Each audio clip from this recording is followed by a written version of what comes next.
छःटी number आमे जतिकी आगकू जाउछु सेतिकी एही number रो निकटवर्ती हेउछु। तेबे एही 666 नंबर काहींकी एवं केबे आरंभ हेबो। 666 नंबर कौन?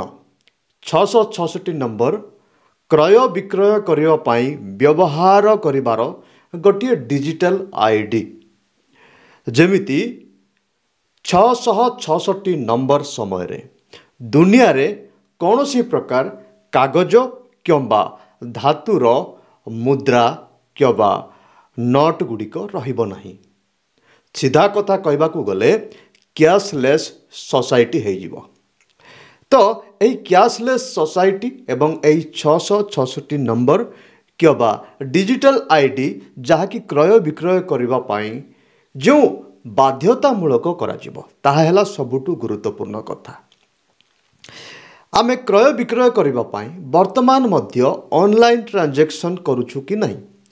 आमने वर्तमान मध्य फोन पे, गूगल पे, पेटीएम, योनो भारतीय हिसाब रे विभिन्न प्रकार आमने यूपीआई आईडी को व्यवहार करूछु जहाँकि बिना टंका द्वारा आमे क्रय विक्रय करि पारुछु। तबे वर्तमान जो आमने क्रय विक्रय करिवा पाई यूपीआई आईडी व्यवहार करूछु ताहा कोन 666 नंबर हेई पारे कि? तबे आजिका डेट रे कोन ख्रिस्टियन लोक माने कोन यूपीआई आईडी व्यवहार करू नहंती? कोन साधु माने बड़ बड़ प्रचारक माने व्यवहार करू नहंती? तेबे एही 666 नंबर पुणी याठारो भिन्न काहींकी एवं ताहा धारण करिबा लोक विशेष कथा जे बाइबल अनुसार नरक को जीवे काहींकी से माने स्वर्ग को जाई पारिबे नाही। कोन सही आईडी व्यवहार करिबा मात्रे से माने तांकर जीवन पुस्तक रो नामटा कटि जीवो। से माने पुणी केबे पछको फेरी पारिबे नाही। कोन रही अछि तार सीक्रेट?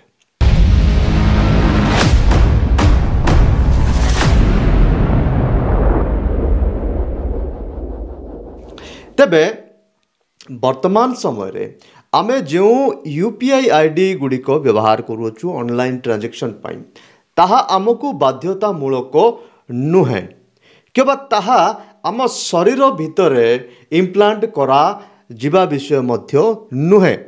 हुए तो एही यूपीआई आईडी केवल एही सब आईडी जाई शेष 666 नंबर हेई पारे किंतु वर्तमान पर्यंत जो आईडी गुड़िक आम व्यवहार करूछु ए समस्त बाध्यतामूलक नुहे। आपण कहि पारिबे एवं मु मध्य कहि पारिबी जे ए समस्त 666 नंबर को व्यवहार करिबारे जेपरि लोक मानकू कुंटाबोध न लागे, लोक मानकू टिके अड़ुआ न लागे सेति पई ए समस्त गोटे शिखिबा पई प्रैक्टिकल जिनिस गुड़िक हेई पारे। किंतु 666 नंबर या ठारो भिन्न केमिति एवं भिन्न काहींकी एवं काहींकी 666 नंबर एमिति गोटे समय आसीबो जेतेबेले समस्त को बाध्य करा जिवो। कोन एमिति ही समय थिबो कि जेतेबेले बाध्य करा जिवो नाही। कारण सही समय रो परिस्थिति सही समय रो परिवेश लोक मानकू कहिबो, सरकार को कहिबो जे बाध्य है कि एई सब व्यवहार करिवा को पड़िबो। तबे कोन 666 नंबर व्यवहार करिबा लोक नरक को जीव काहींकी जीव? कौन असुविधा हो गला? कौन ताहा पाप कि? ए समस्त विषय जानिबा पाई आमानकू किछि विषय ध्यान देवा को पड़िबो। देखंतु एही जो 666 नंबर रो आरंभ हेबा पूर्वरु मंडली जो सती कन्या स्वर्ग को उठा जिबे। Hey, you kids, step forward, please. Facing forward, thank you. That's what I like. Everybody, hang on. Kids.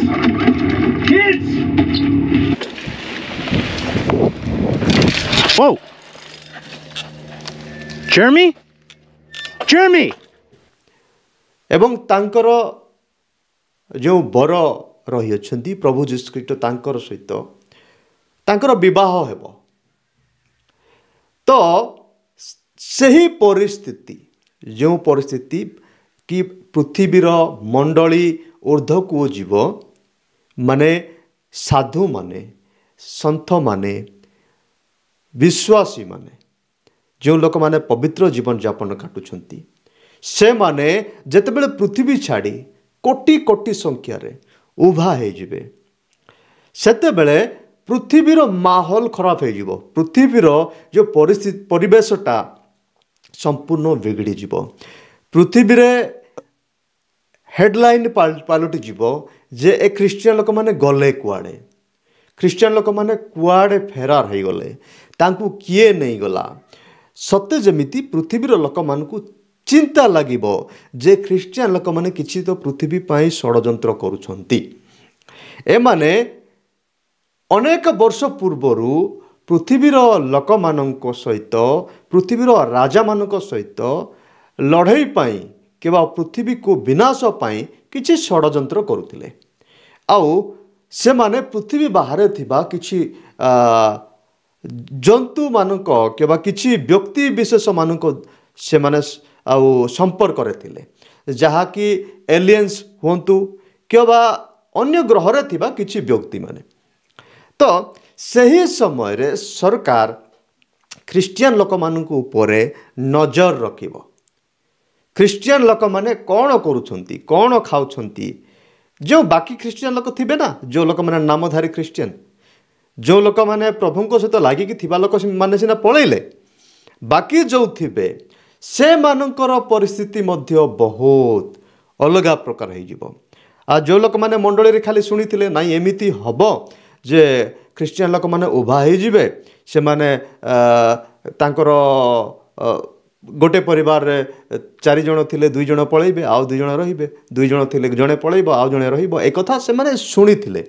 କିନ୍ତୁ ଅଚାନକ ଯେତେବେଳେ ସେହି ଘଟଣା ଘଟିଯିବ, ସେତେବେଳେ ଅନେକ ନାମଧାରୀ ଖ୍ରୀଷ୍ଟିଆନ ମାନେ ମଧ୍ୟ ଅଟଳ ହେଇ ଜିଦି ଧରିବେ ଯେ ଆମେ ପ୍ରଭୁଙ୍କ ପାଇଁ ବଞ୍ଚିବୁ। ଲୋକମାନେ ଦିମନା ଲୋକ ନା, ଦିମନା ଲୋକ ଯେତେବେଳେ ନିଜ ଆଖି ସାମ୍ନାରେ ଆଶ୍ଚର୍ଯ୍ୟ କର୍ମ ଦେଖିବେ ପରା, ସେତେବେଳେ ସେମାନଙ୍କର ଲାଇଫ୍ ଚେଞ୍ଜ ହେଇଯିବ। ବିଲକୁଲ ଚେଞ୍ଜ ହେଇଯିବ। ଖାଲି ସେମାନଙ୍କର ନୁହେଁ, ବିଜାତି ଲୋକମାନେ, ଯେଉଁ ଲୋକମାନେ ଯୀଶୁଙ୍କୁ ଦିନେ ଘୃଣା କରୁଥିଲେ, ଯୀଶୁଙ୍କୁ ସନ୍ଦେହ କରୁଥିଲେ, ଯୀଶୁଙ୍କୁ ପରିତ୍ରାଣକର୍ତ୍ତା, ଉଦ୍ଧାରକର୍ତ୍ତା, ଈଶ୍ୱର ହେବାର ଯେଉଁ ପ୍ରମାଣ ମାଗୁଥିଲେ, ସେମାନେ ମଧ୍ୟ ସେତେବେଳେ ଛାନିଆ ହେଇଯିବେ। କାହିଁକିନା ବାଇବେଲ ଲୋକମାନେ ପଢ଼ିବେ, ବାଇବେଲ ଖ୍ରୀଷ୍ଟିଆନ ଲୋକମାନଙ୍କ ପାଖରେ ଥିବ, ବାଇବେଲରେ ଏମିତି ଲେଖାଯାଇଥିଲା, ଖ୍ରୀଷ୍ଟିଆନ ପ୍ରଚାରକମାନେ ଏମିତି ପ୍ରଚାର କରୁଥିଲେ। ଆଉ ଏବେ ଦେଖ ସେମିତି ହିଁ ଘଟିଗଲା, ଯାହା ସେମାନେ କହୁଥିଲେ ସେମିତି ହେଇଗଲା। ସେତେବେଳେ ପୃଥିବୀରେ ଗୋଟେ ଉଦ୍ଦୀପନା ଆସିଯିବ, ଲୋକମାନେ ଯୀଶୁଙ୍କୁ ଆହୁରି ଭକ୍ତି କରିବାକୁ ଲାଗିବେ। ସେତେବେଳେ ସରକାରଙ୍କର ଆଉ ଦିମାଗ କାମ କରିବ ନାହିଁ। ସେମାନେ ଆଉ କ'ଣ ହେଇଗଲା, କେମିତି ହେଇଗଲା, କ'ଣ କରିବା, ସେଥିପାଇଁ ସେମାନେ ପ୍ରତ୍ୟେକ ପୃଥିବୀ ନିବାସୀମାନଙ୍କର ଦେହରେ ଏହି ଆଇଡି ଲଗାଇ ଦେବେ ଏବଂ ସେମାନଙ୍କୁ ଉପରେ ନଜର ରଖିବେ। ଖାଲି ନଜର ନୁହେଁ, କାହିଁକି ବାକ୍ୟରେ ଲେଖାଯାଇଛି ଯେ 666 ନେବା ଲୋକ ନରକକୁ ଯିବ। ତାର ମୂଳ କାରଣ ହେଲା ଯେତେବେଳେ ସେହି ଚିପ୍ ଲଗାଇ ଦିଆଯିବ, ଆଉ ମଣିଷମାନେ ନିଜ ଇଚ୍ଛାରେ ଚାଲିପାରିବେ ନାହିଁ। ଯେତେ କଟ୍ଟରତା ହୁଅନ୍ତୁ, ଯେତେ ସେମାନେ ପ୍ରଭୁଙ୍କୁ ଭୟ କରୁଥାନ୍ତୁ, ପ୍ରଭୁ ଭକ୍ତି ହେଇଥାନ୍ତୁ, ସେମାନଙ୍କୁ ଯେତେବେଳେ ଚିପ୍ ଲଗାଇ ଦିଆଯିବ, ସେମାନଙ୍କର ଯେଉଁ ଚିନ୍ତାଧାରା, ସେମାନଙ୍କର ଯେଉଁ ଭାବନାଟାକୁ ସରକାର କଣ୍ଟ୍ରୋଲ କରିପାରିବ। ଆପଣ ଗୋଟିଏ ନ୍ୟୁଜ୍ ଶୁଣିଥିବେ ଯେ ନ୍ୟୁରାଲିଙ୍କ ବୋଲି ଗୋଟେ କମ୍ପାନୀ, ଯାହାର ମାଲିକ ଏଲନ୍ ମସ୍କ, ଆମେରିକାର ଗୋଟେ ବଡ଼ କମ୍ପାନୀ, ସେ ଗୋଟେ ଚିପ୍ ବନାଉଛନ୍ତି ଯାହାକି ମଣିଷର ଦିମାଗରେ ଫିଟ୍ ହେଇଯିବ, ମସ୍ତିଷ୍କରେ ଫିଟ୍ ହେଇଯିବ। ସେ ବହୁତ ଛୋଟ, ଆଉ ସେହି ଚିପ୍ ଏମିତି ମଣିଷର ଦିମାଗ ମାନେ ମସ୍ତିଷ୍କ ସହିତ ଆଟାଚ୍ ହେଇଯିବ ଯେ ମଣିଷର ମସ୍ତିଷ୍କକୁ ଆଉ କମ୍ପ୍ୟୁଟର ଦ୍ୱାରା କଣ୍ଟ୍ରୋଲ ମଧ୍ୟ କରାଯାଇପାରିବ। ତାକୁ ସେ ମସ୍ତିଷ୍କରେ ଥିବା କିଛି ଜିନିଷକୁ ଡିଲିଟ୍ କରି ଦିଆଯାଇପାରିବ, କିଛି ଆହୁରି ସେଠି ଅପଲୋଡ଼ କରାଯାଇପାରିବ। ଯେମିତି ମୋବାଇଲରେ ଆମେ ଡାଟାକୁ ଆଉ ଏପଟ ସେପଟ କରିପାରୁଛୁ, ସେମିତି କରାଯାଇପାରିବ। ମଣିଷର ମସ୍ତିଷ୍କ ହିଁ କଣ୍ଟ୍ରୋଲ କରାଯାଇପାରିବ। ତ ଏମିତି ଗୋଟିଏ ସରକାରଙ୍କର ବର୍ତ୍ତମାନ ଚାଲିଛି ସଜବାଜ। ସରକାର ଏ ସମସ୍ତ ଆବିଷ୍କାର କରୁଛନ୍ତି, ଡେଭଲପ୍ କରୁଛନ୍ତି, କିନ୍ତୁ ସେମାନେ ନିଜେ ବି ଜାଣିନାହାନ୍ତି ସେମାନେ କ'ଣ ପାଇଁ କରୁଛନ୍ତି। ତେବେ ଆମେ ଜାଣିଛୁ ଯେ ବାଇବେଲ ଅନୁସାରେ ଦିନ ଆସିବ ଯେ ପୃଥିବୀରେ ଲୋକମାନଙ୍କୁ କମ୍ପଲସରି କରାଯିବ 666 ନମ୍ବର ଧାରଣ କରିବା ପାଇଁ, ତାହା ପୁଣି କିଣା ବିକା କରିବା ପାଇଁ। କିଣା ବିକା କରିବା ସତ୍ତ୍ୱେ ଯେଉଁ ଲୋକମାନେ ସେହି ନମ୍ବରକୁ ନେବା ପାଇଁ ମନା କରିଦେବେ ସେମାନଙ୍କୁ ହତ୍ୟା କରାଯିବ। ଦେଖନ୍ତୁ, ସେହି ସମୟରେ ମଧ୍ୟ ଲୋକମାନେ ପରିତ୍ରାଣ ପାଇବେ, କିନ୍ତୁ ସେମାନଙ୍କର ଜୀବନ ଚାଲିଯିବ। ସେମାନଙ୍କୁ ଯେଉଁ ବେକ କାଟି ହତ୍ୟା କରାଯିବ। ତା ବାଦେ ଅନେକ ଲୋକମାନେ ବଣ ଜଙ୍ଗଲରେ ଯାଇକି ଲୁଚିକି ରହିବେ। ଏଇଟା ଗୋଟେ ବହୁତ ଅଲଗା ପ୍ରକାର ଇଣ୍ଟରେଷ୍ଟିଂ କଥା। ଯେଉଁ ଲୋକମାନେ ଦିନେ କରେଣ୍ଟ ନହେଲେ ରହିପାରୁନାହାନ୍ତି, ଭଲ ମନ୍ଦ ଜିନିଷ ନହେଲେ ରହିପାରୁନାହାନ୍ତି, ସେମାନେ ଯାଇକି ଅନ୍ଧାରରେ ହୁଏତ ସେମାନେ ଗୁମ୍ଫା ଗୁଡ଼ିକ କରିକି ମଧ୍ୟ ରହିବେ। ଏଇଟା ଗୋଟେ ମାନେ ଅସମ୍ଭବ କଥା ନୁହେଁ। ଏମିତି ପୂର୍ବରୁ ଘଟିଛି। ଖ୍ରୀଷ୍ଟିଆନ ଲୋକମାନେ ଲୁଚିବା ପାଇଁ ଆଉ ପାହାଡ଼କୁ ଖୋଳି ଭିତରେ ରହିକରି ସେମାନେ ନିଜର ବିଶ୍ୱାସକୁ ବଞ୍ଚେଇକି ରଖୁଥିଲେ। ତ ସେମିତି ଆଗାମୀ ଦିନମାନଙ୍କରେ ମଧ୍ୟ ହେବ। ତ ତାହା ବେଶୀ ଦିନ ହେବ ନାହିଁ। 7 ବର୍ଷ ପରେ ଏ ଭଣ୍ଡ ଖ୍ରୀଷ୍ଟକୁ ପ୍ରଭୁ ଯୀଶୁଖ୍ରୀଷ୍ଟ ଆସି ବାନ୍ଧିବେ, ତାକୁ ଅଗ୍ନିମୟ ହ୍ରଦରେ ପକାଇଦେବେ। ତାପରେ ପୃଥିବୀରେ 1000 ବର୍ଷ ଶାସନ ହେବ। ସେତେବେଳେ ସେ 1000 ବର୍ଷ ଶାସନ ସମୟରେ ଯେଉଁ ଲୋକମାନେ ଯୀଶୁଙ୍କର ପ୍ରଚାର ପାଇଁ ମାରି ଦିଆଯାଇଥିଲେ ଆଉ ଭଣ୍ଡ ଖ୍ରୀଷ୍ଟର ଶାସନ ସମୟରେ ସେ 666 ନମ୍ବରକୁ ଗ୍ରହଣ କରିନଥିଲେ ଏବଂ ସେ ଭଣ୍ଡ ଖ୍ରୀଷ୍ଟକୁ ଅଗ୍ରାହ୍ୟ କରିଥିଲେ, ସେମାନେ ଶାସନ କରିବେ। ସେମାନେ ବଡ଼ ବଡ଼ ଆଉ ଲିଡର ହେଇ ପୃଥିବୀରେ ଶାସନ କରିବେ 1000 ବର୍ଷ ଶାସନ। ଦେଖନ୍ତୁ, ପ୍ରକାଶିତ ବାକ୍ୟ 20:4 ଏହି ପ୍ରକାର ଲେଖାଯାଇଛି, ପରେ ମୁଁ ସିଂହାସନ ସମୂହ ଦେଖିଲି, ସେହି ସବୁ ଉପରେ କେତେକ ବ୍ୟକ୍ତି ଉପବେଶନ କଲେ।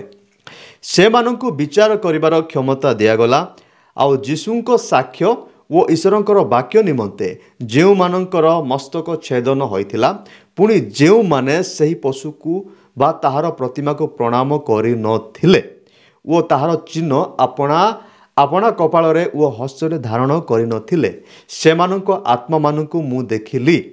ସେମାନେ ଜୀବିତ ହୋଇ ଖ୍ରୀଷ୍ଟଙ୍କ ସହିତ 100 ବର୍ଷ ପର୍ଯ୍ୟନ୍ତ ରାଜତ୍ୱ କଲେ। ଏ ସମସ୍ତ ଆତ୍ମା ଗୁଡ଼ିକ ସୁରକ୍ଷିତ ହୋଇଥିବା ଆତ୍ମା ଗୁଡ଼ିକ। ପୃଥିବୀରେ ସିନା ଭଣ୍ଡ ଖ୍ରୀଷ୍ଟ ସେମାନଙ୍କୁ ମାରିଦେଲା, କିନ୍ତୁ ସେମାନଙ୍କର ଆତ୍ମା ଗୁଡ଼ିକ ପୁନର୍ବାର ଜୀବିତ ହେବେ ଏବଂ ପୃଥିବୀରେ 1000 ବର୍ଷ ଶାସନ କରିବେ। ଏହା ଗୋଟେ ବହୁତ ଇଣ୍ଟରେଷ୍ଟିଂ କଥା, ବହୁତ ମଜା ବିଷୟ, ଗୋଟେ ପୃଥିବୀ ନିବାସୀ ପାଇଁ ଆଗକୁ ହେବାକୁ ଥିବା ଗୋଟେ ବହୁତ ବଡ଼ ଘଟଣା ଯେ ମଣ୍ଡଳୀ ଉପରକୁ ଯିବ। ଉପରକୁ ଗଲା ପରେ ସରକାର ଖୁବ୍ ବ୍ୟାକୁଳ ହୋଇଯିବ, କାରଣ ପୃଥିବୀରେ ବହୁତ ସଙ୍କଟ ବିଷୟ ଘଟିଯିବ। ଅନେକ ଖ୍ରୀଷ୍ଟିଆନ ଲୋକମାନେ ଯେତେବେଳେ ପଳେଇଯିବେ, ବହୁତ ଦୁର୍ଘଟଣା ଗୁଡ଼ିକ ହୋଇଯିବ।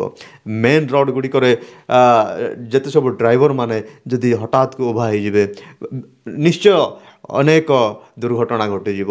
ପାଇଲଟ ମାନେ ଉଭା ହୋଇଯିବେ, ଦୁର୍ଘଟଣା ଘଟିଯିବ। ପ୍ଲେନ୍ ଗୁଡ଼ିକ କ୍ରାସ୍ କରିଯିବ, ଟ୍ରେନ୍ ଗୁଡ଼ିକ କ୍ରାସ୍ କରିଯିବ, ବହୁତ ସମସ୍ୟା ଦେଖାଯିବ। ସେହି ସମୟରେ ସେହି ସମସ୍ତ ସମସ୍ୟାକୁ ଏଡ଼େଇବା ପାଇଁ ସରକାର ପ୍ରତ୍ୟେକ ଲୋକମାନଙ୍କର ଶରୀରରେ ଗୋଟେ ଚିପ୍ ଲଗାଇଦେବେ ଏବଂ ସେମାନଙ୍କୁ ଟ୍ରାକ୍ କରିବେ, ନଚେତ୍ ସେମାନଙ୍କୁ କିଣାବିକା ବନ୍ଦ କରାଯିବ। ଏ କିଣାବିକାଟା କେବଳ ସରକାରର ଗୋଟିଏ ଲୋଭ ଦେଖାଇବା, ଦେଖ ଏଇଟା ନ କଲେ ତୁମେ କିଣି ବିକି ପାରିବ ନାହିଁ। କିନ୍ତୁ ବାସ୍ତବ କଥା ତ ସେ ମଣିଷମାନଙ୍କୁ ସେ ଟ୍ରାକ୍ କରିବା। ଶୈତାନ ଦେଖନ୍ତୁ କେତେ ଚେଷ୍ଟା କଲା ମଣିଷମାନଙ୍କର ବିଶ୍ୱାସକୁ ବଦଳାଇବା ପାଇଁ, କିନ୍ତୁ ସିଏ ପାରିଲା ନାହିଁ। ଆଉ ଲାଷ୍ଟ ମୋମେଣ୍ଟରେ ସିଏ ବାଧ୍ୟ କରେଇକି ମଣିଷର ମସ୍ତିଷ୍କକୁ ଆଉ ଚେଞ୍ଜ କରିବା ପାଇଁ ସେ ଡିଭାଇସ୍ ବ୍ୟବହାର କରିବ। ସେଇ ଡିଭାଇସ୍ ହେଲା 666 ବୋଲି ଆମମାନେ କହୁଥିବା ଗୋଟେ ଡିଭାଇସ୍। ସେ ଡିଭାଇସ୍ ଯେତେବେଳେ ଲଗାଇ ଦିଆଯିବ, ମଣିଷ ଆଉ ପରିତ୍ରାଣ ପାଇବ ନାହିଁ, ସେ ଆଉ କେବେ ପରିବର୍ତ୍ତନ ହୋଇପାରିବ ନାହିଁ, କେବେ ସେ ପଛକୁ ଫେରି ପାରିବ ନାହିଁ। ସିଏ ଗୋଟେ କଣ୍ଢେଇ ଭଳି ରହିବ, ସେ ଗୋଟେ ରବଟ ଭଳି ରହିବ ଏବଂ ତାର ଆଉ ବିନାଶ ସୁନିଶ୍ଚିତ ଅଟେ।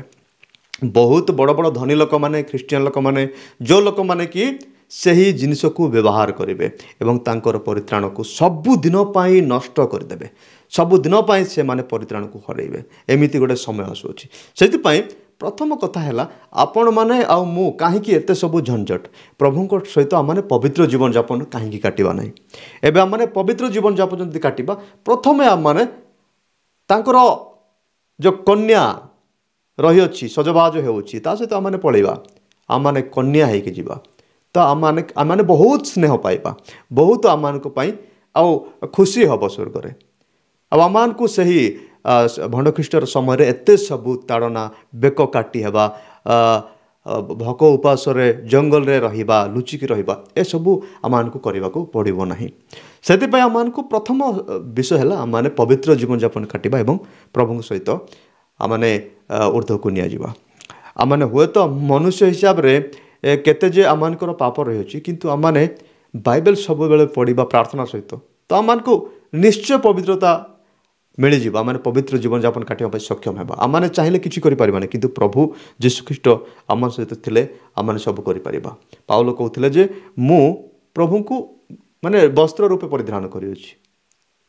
से कहते मो भीतर जीशु अच्छा मुना तो प्रत्येक ख्रीष्टियान लोक सेमती ही हटती से माने पूर्व जीवन सब छाड़ी जीशु को भीतर रखी था आम जीशु को भीतर रखा एवं पवित्र जीवन यापन काटिबा ताहले निश्चय आम प्रभुंकर सही आगमन समय ऊपर को जीवा तापर पृथ्वी रे विभिन्न प्रकार विषय घटिबो किंतु वास्तव कथा है जे शैतान रो बड़ पर्दाफाश होगा जाऊँगी शेष समय यही 666 नंबर द्वारा बहुत विषय हेबो एवं से समस्त विषय ख्रीस्टियान लोक व्यतीत अन्य लोक मैंने जानी ना ताहला मुख्य विषय अटे से ख्रीस्टियानिटी आउ बाइबल यूनिक अटे आउ लिविंग वर्ड माने जीवंत वाक्य जोठी जीवन थाए से आम मैंने सही वाक्य को पाई प्रभु को धन्यवाद देवा प्रेज द लॉर्ड।